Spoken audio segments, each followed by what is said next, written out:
whenever you read management books, I find that they're mostly written by Europeans and Americans. And there's an uncanny resemblance between modern management and stories from the Bible.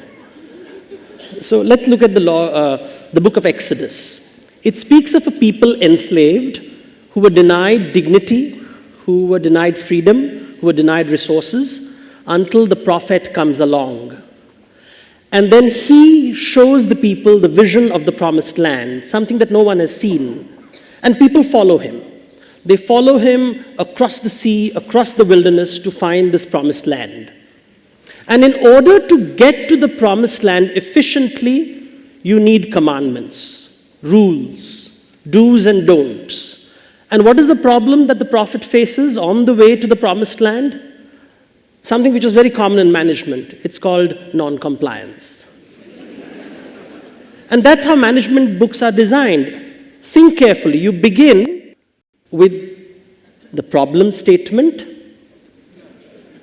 Then you have the vision, the mission, the objective, the goal, the target.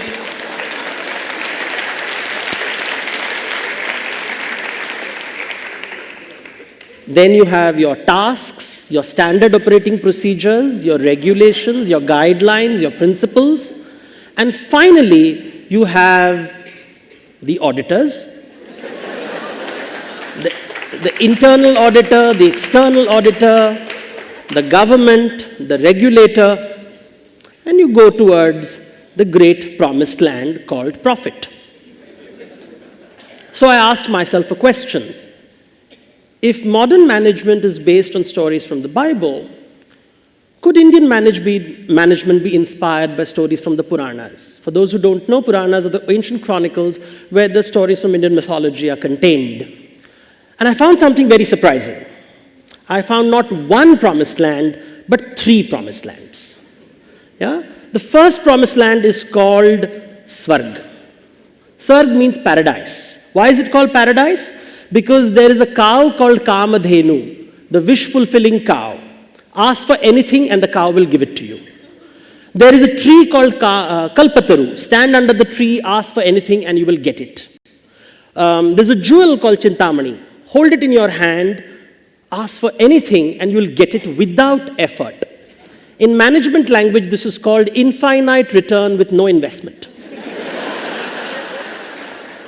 So this must be paradise. Basically, you'll get your salary without going to work. It's a place where hunger is indulged. Your wants, your desires, your needs, anything that you want is satisfied. And the king of this land is called Indra, and he's a prosperous king. He sits on elephants, and he's happy, and he's powerful. But Swarga is always under siege. There are always wars happening. You see, if a Raja or a king performs a yajna or goes to war, Indra gets insecure and immediately steals the horse. If an Asura is born, he runs to his father and says, please kill him. And if a Rishi starts doing tapasya, he goes to the Apsara department and says, Rambha, go, unleash yourself. You see, he has everything, the wish-fulfilling cow, the wish-fulfilling tree, the wish-fulfilling jewel, but he is insecure. So he has everything, but he is insecure. Sounds familiar? Yeah? Which brings me to the second promised land, which is Kailash. It is Mount Kailash. It is a mountain of stone covered with snow. Here, hunger is outgrown. It's destroyed. Now, why do I say this? For that, you have to look at this image very, very carefully. It's this popular street image of Kailash. Now, look at it very carefully. In front, you can see a bull, Shiva's bull Nandi, and opposite that is Parvati's lion. And the bull is not quivering in fear. There is no predator, there is no prey. On one side, you see on top of Kartikeya, there is a peacock. What does the peacock eat? A snake. Where is the snake? Around Shiva's neck. What does the snake eat? It eats a rat. Where is the rat? Just above, next to Ganesha. So there you have a predator, a prey, predator, prey, but nobody is afraid. Why? Because hunger has been destroyed. There is no hunger. There is no need. There is no desire. There is no want. And therefore, Shiva is always at peace. But of course, the goddess won't let him be at peace. You see, woman power. What does the goddess say? This is all fine. You are not hungry. What about other people's hunger? What about my children's hunger? You have outgrown hunger, but what about other people's hunger? And that brings us to the third promised land, which is Vaikuntha, the third promised land.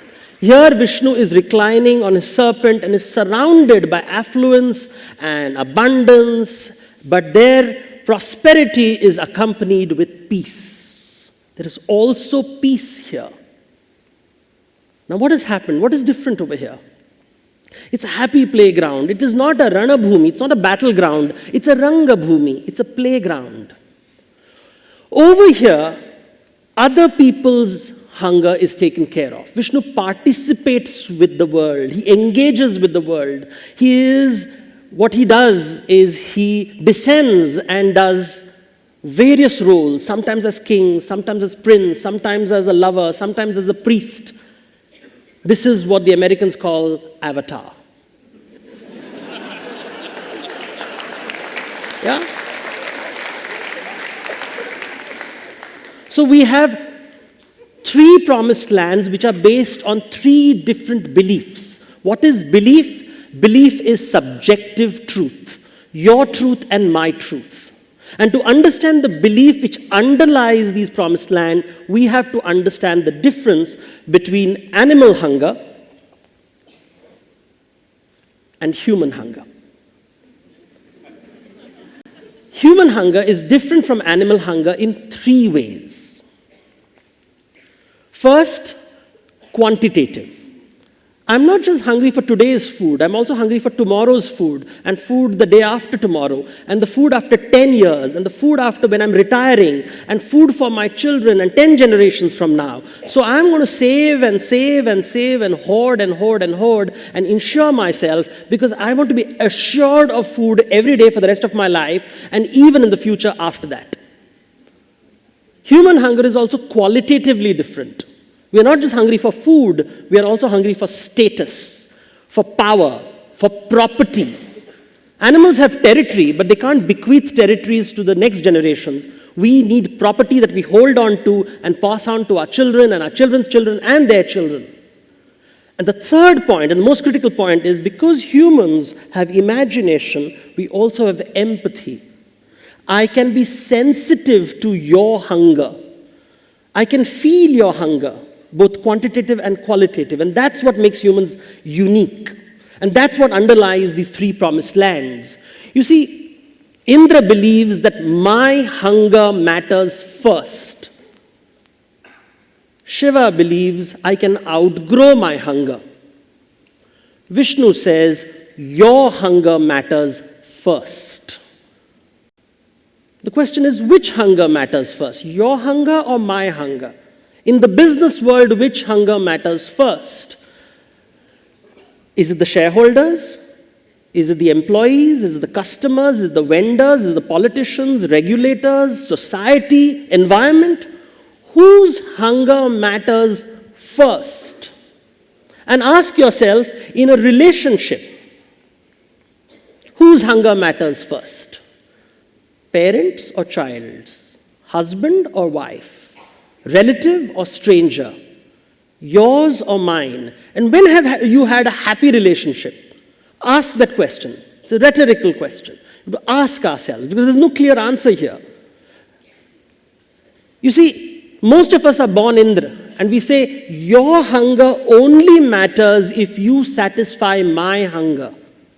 Or if after I have satisfied my hunger. Only then your hunger matters. And this is how most people are. That's how we are designed. But what is celebrated in mythology, in Hindu mythology, is the idea of satisfying your hunger so that I can outgrow my hunger. And therefore you have temples not to Indra. You have temples for Vishnu and Shiva. In fact, they are seen as two sides of the same coin, Hari and Hara. By satisfying your hunger, I'm outgrowing my hunger. Now, this is not a vocabulary you see in business schools and business books. Of course, the cynic will say, outgrowing hunger, that is theoretical. It cannot happen. That's the first cynic. Cynic will say, no, it's a theoretical, it's meant for people who wear orange robes, not for business suits. Second Cynic Alert. If I'm going to focus on your hunger, then it's a recipe for exploitation. Because the moment I say focus on other people's hunger, what about me? I'll be exploited. So it doesn't work. No, it doesn't work. So we come to the third Cynic Alert, which is, there is only one reality, and that is my hunger. My hunger matters first. That's reality. That's the only reality. And we are taught repeatedly this is the only reality. Yes, it is reality in the animal kingdom, not necessarily in the human kingdom. We do have the capability of outgrowing our hunger and focusing on other people's hunger. Which brings me to my 3B model. You see, in management, nobody takes you seriously unless you have a model. Yeah? So I have a model, I call it Business Sutra, which is basically says, as is your belief, so is your behavior, so is your business. Jaisa Vishwas, Vaisa Vyavhar, Vaisa Vyapar. If you believe that my hunger matters first, you will create a battleground and there will be prosperity, but no peace. If you believe your hunger matters first, then there is a possibility of creating a playground, a Ranga Bhumi, where there is prosperity with peace. And statistically, you can say which way the businesses are going right now. There is a possibility. A remote possibility, but a possibility nevertheless of creating prosperity with peace where we focus on other people's hunger. So now ask yourself, what is your belief? For when you choose your belief, you create your promised land. It can be Swarga, where hunger is indulged. It can be Kailash, where there is no hunger. It can be Vaikunt, where everyone's hunger is satisfied and my hunger is outgrown. Thank you.